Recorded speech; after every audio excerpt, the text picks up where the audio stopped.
What would you do if your body betrayed you in the dead of night and no one was there to help? No warning, no call from the doctor, just you. Suddenly dizzy, maybe numb on one side, words slipping from your tongue like water through your fingers. You try to move, but your limbs don't obey. The room is spinning. Your heart is racing. You are alone. It sounds terrifying, and it is. But here's what no one tells you. You still have power, because in those first few minutes, the golden window between helplessness and hope, what you do next can determine whether you survive or become a silent statistic. This video isn't just advice. It's your survival manual. You're about to discover the exact steps seniors over 60 should take if a stroke strikes when no one else is around. We'll share real-life stories, science-backed techniques, and powerful self-rescue habits. You can start preparing today. You don't need to be a doctor. You don't need fancy equipment. You just need knowledge and the will to act. So stay with me, because the life you save might be your own. It started with a slight tug on the side of his mouth, a feeling James could have easily blamed on fatigue or sleep. But deep down, something felt off. And in that split second of awareness, he made a decision that saved his life. At 74, James didn't expect his morning routine to take a sharp turn. While sipping his tea and flipping through the newspaper, he felt a strange numbness creeping down one side of his face. His left arm tingled, and for a second, the words on the page blurred.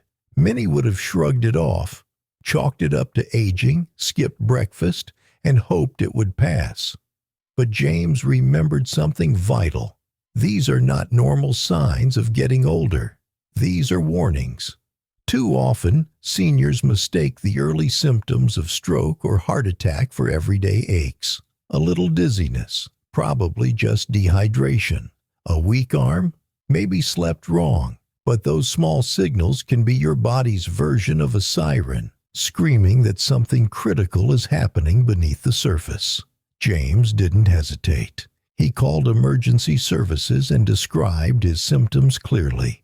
That phone call, made within minutes, meant he received treatment fast, limiting the damage, avoiding permanent disability, and getting back to the life he loves. The truth is, your body speaks long before it screams. Sudden confusion, slurred speech, numbness, chest discomfort, even cold sweats. They're all messages. The difference between recovery and regret often lies in your willingness to hear them. So listen, not with fear, but with respect.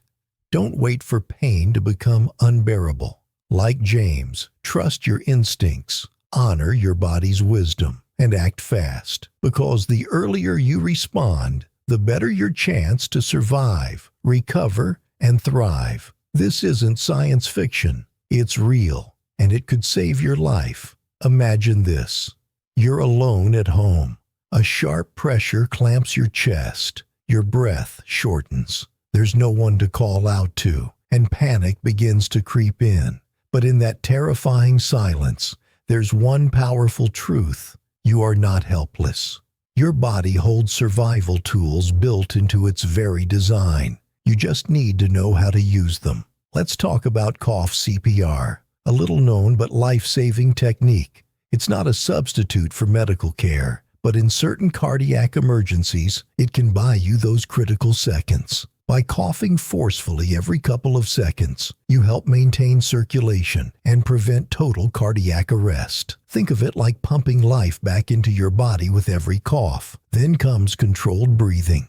It might sound simple, but it's a weapon against chaos. Deep, focused breaths deliver precious oxygen, steady your racing heart, and calm your panicked mind. Even when your chest is tight and your thoughts are racing, your breath is the bridge between fear and clarity. Helen, a 78-year-old woman, faced that exact situation. Alone and experiencing heart attack symptoms, She remembered her health workshop training. She coughed rhythmically, breathed steadily, and dialed emergency services. Her calm thinking and body awareness helped her survive. This isn't about being a doctor. It's about being prepared.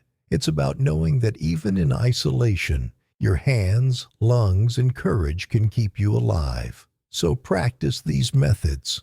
Embed them in memory. Because sometimes survival begins not with rescue, but with your own resilience.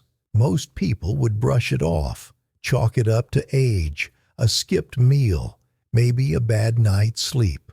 But those subtle whispers from your body could be the early signs of a life-threatening emergency. Carl knew this. He was 75, healthy, and active. That morning he felt an odd tightness in his chest and a sudden wave of fatigue while tying his shoes. He almost dismissed it. Almost. But something deep inside told him it wasn't normal. So instead of taking a nap or waiting to see if it passed, he sat down, focused on his breathing, and called emergency services. That decision saved his life. You see, the danger isn't just in the symptoms. It's in how easily they blend into everyday aging. Mild fatigue, blurry vision, shortness of breath, or a bit of confusion can all feel like part of getting older. But in reality, they might be your only warning before a stroke or heart attack hits full force.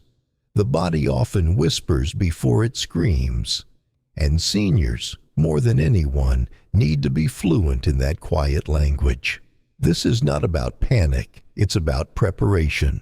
The key is knowing your body well enough to recognize when something feels off. It's having the courage, like Carl, to trust your gut and act quickly. Don't let your years convince you that slowing down means suffering. Learn the difference between normal aging and dangerous warning signs. Because catching those subtle clues in time, that's how you stay not just alive, but in charge of your life. Picture this. You're alone at home. A wave of dizziness hits. Your heart feels off. Fear creeps in. But instead of falling into chaos, you do something surprisingly simple, something life-saving. You sit, you breathe, and suddenly your odds shift in your favor. That's exactly what 78-year-old Helen did when a mild stroke struck unexpectedly one afternoon. Her arm tingled, her vision blurred, but she remembered a technique from a local health seminar. She sat down, leaned slightly forward, planted her elbows on her knees, and began taking slow, deep breaths, not just to stay calm, but to keep her brain oxygenated, her heart steady, and her body alert. She didn't collapse. She didn't panic.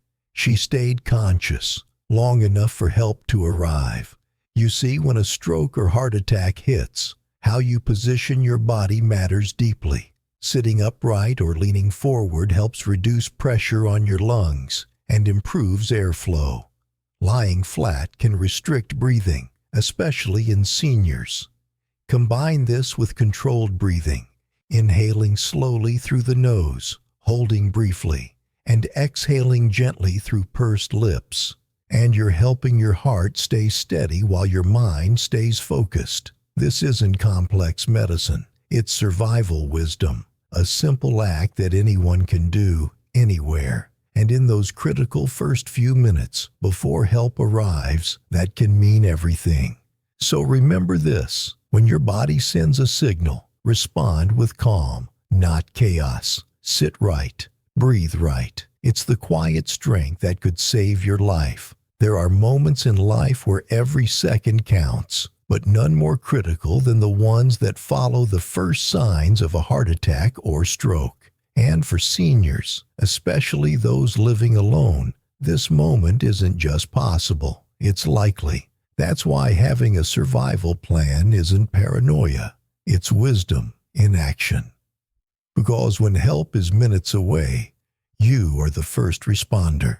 Take Robert, 72, who woke one morning feeling strange, a dull ache in his chest, a cold sweat forming, lightheadedness creeping in. It would have been easy to brush it off as indigestion or fatigue, but Robert had already prepared. Emergency numbers were stuck to his fridge, his phone always within reach. He knew what symptoms mattered, and more importantly, he had trained himself to act, not hesitate. That single decision saved his life. You don't need to be a doctor to survive those critical minutes. You just need a plan, one that includes recognizing early warning signs, calling emergency services immediately, and positioning yourself to breathe and stay conscious until help arrives. Preparation reduces panic. It sharpens the mind when fear sets in. It's not dramatic. It's life-saving. Think of it like rehearsing a fire drill. You hope to never use it, but you'll be glad you knew how. Because a plan gives you power. A prayer gives you hope. But both together, preparation and belief, can keep your story going for years to come. So make your plan today. Practice it. Post it. Share it. Because your life is too precious to leave to chance. So here we are, at the end of this life-saving journey, but hopefully the beginning of your new mindset. You've just learned what most people never hear until it's too late. That your body will try to warn you before it breaks down. That those few minutes after the first sign of a stroke or heart attack aren't a waiting room, they're a battlefield. And that you, even alone, even scared, can take action that saves your own life. Whether it's recognizing the subtle signs, using cough CPR, controlling your breath, or simply sitting the right way. These are not complicated medical maneuvers. They're quiet, powerful choices. They are your defense when no one else is there. They are your survival plan. Remember James, Helen, Carl, and Robert. They didn't have superpowers. They just listened, prepared, and acted. And they lived to tell the story. So now ask yourself, are you ready? Do you have a plan? A note on your fridge? A number on speed dial? A technique practiced once a week? Because the time to prepare is not when the emergency strikes. It's now. If this video helped you, inspired you, or opened your eyes, don't keep it to yourself. Share it with someone you love. Hit that like button, leave a comment below, and subscribe for more empowering knowledge that could change or save a life. Because the next person alone in that room could be someone you care about, or it could be you. Stay strong, stay prepared, and remember, you are never powerless.